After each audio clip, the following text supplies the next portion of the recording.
जिंदगी बहुत हल्की फुल्की होती है और हवा के झोंकों के साथ नए मोड़ लेती रहती है, लेकिन जैसे ही इसमें अनुशासन का प्रवेश होता है, यह एक सशक्त उदाहरण बन जाती है समस्त समाज के लिए, समस्त राष्ट्र के लिए। हम इस अनुशासन को स्वीकार करते हैं। मान्यम।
यह रेत प्रतीक है उस मरुस्थल का। कई बार हम जीवन की इस यात्रा में उस मरुस्थल पर पहुंच जाते हैं जहां प्रतिकूलताएं हमें घेर लेती हैं और हम सोचने लगते हैं क्या करें, कैसे करें। हम तमाम कोशिशों के बावजूद उस परिस्थिति से बाहर नहीं निकल पाते हैं और हमारा साहस, हमारा विश्वास बिखरने लगता है। फिर भी हम इस स्थितियों को सामान्य करने का प्रयत्न करते रहते हैं, किंतु परिस्थितियां बिगड़ती ही जाती हैं, बिगड़ती ही जाती हैं।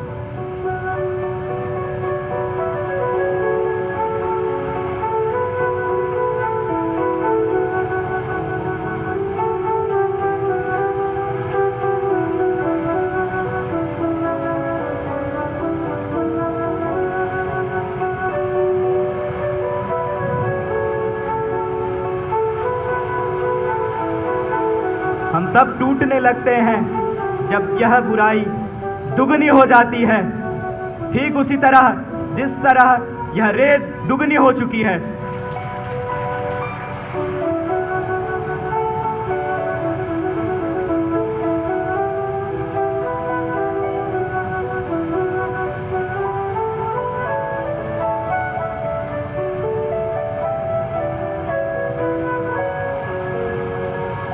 फिर हम प्रयास करते हैं कि स्थितियों को सामान्य कर सकें।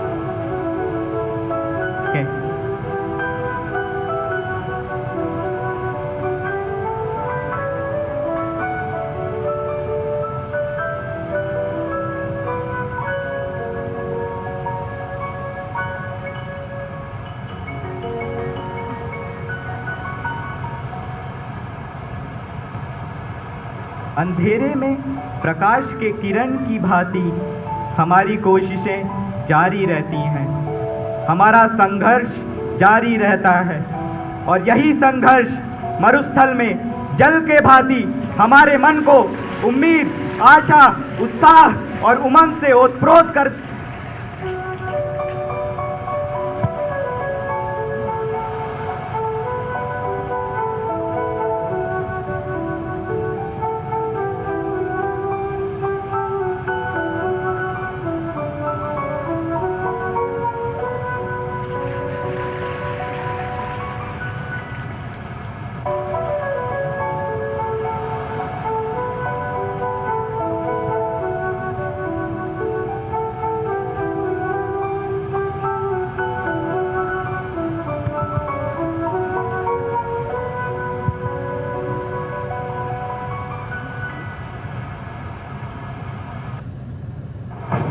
शायद आप सभी को यह एक लकड़ी का बना साधारण सा फ्रेम लग रहा,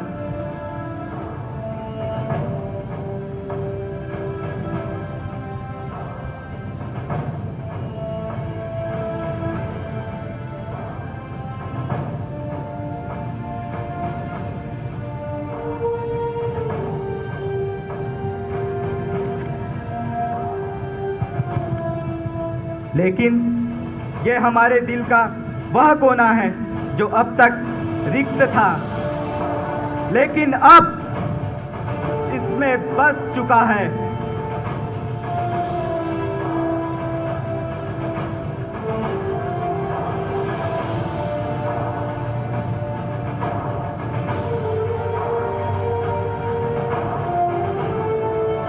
देव संस्कृति विश्वविद्यालय, और हम गर्व से कहते हैं कि यह देव संस्कृति विश्वविद्यालय हमारी मां है।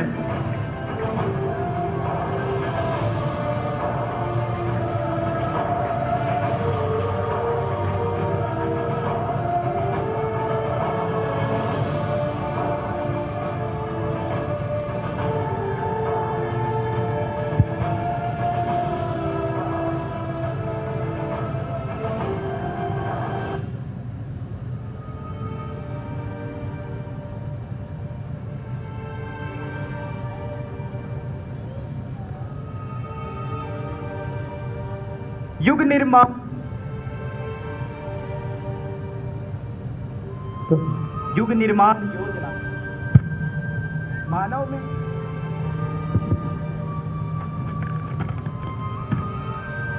युग निर्माण योजना मानव में देवत्व का उदय और धरती पर स्वर्ग के अवतरण का एक ऐसा स्वप्न जो देखा था हमारे परम पूज्य गुरुदेव ने, और इसी का प्रतीक है यह युग मशाल,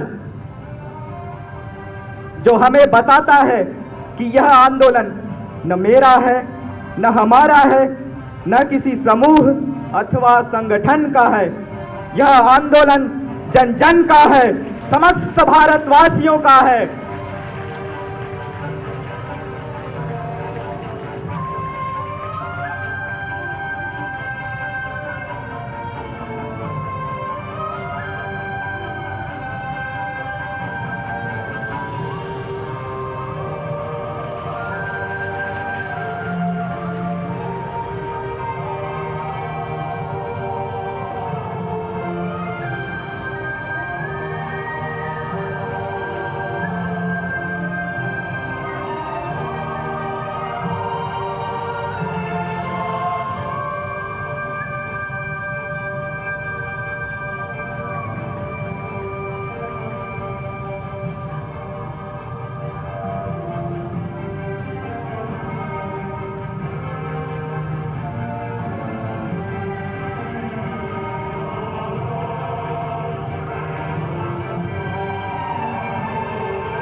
कई बार परिस्थितियां हमारे हाथ से बाहर निकलने लगती हैं, किंतु हम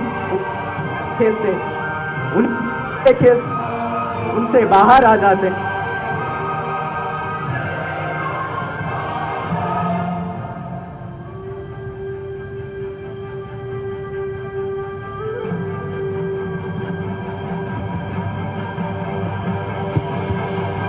और हम सभी यहाँ एकत्रित हैं खुद को ऊंचा उठाने के लिए।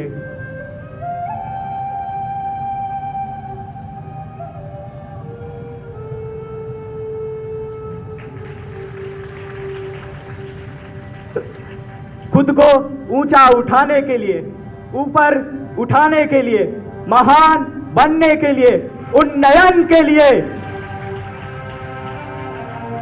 यहां आकर आपका उन्नयन होगा।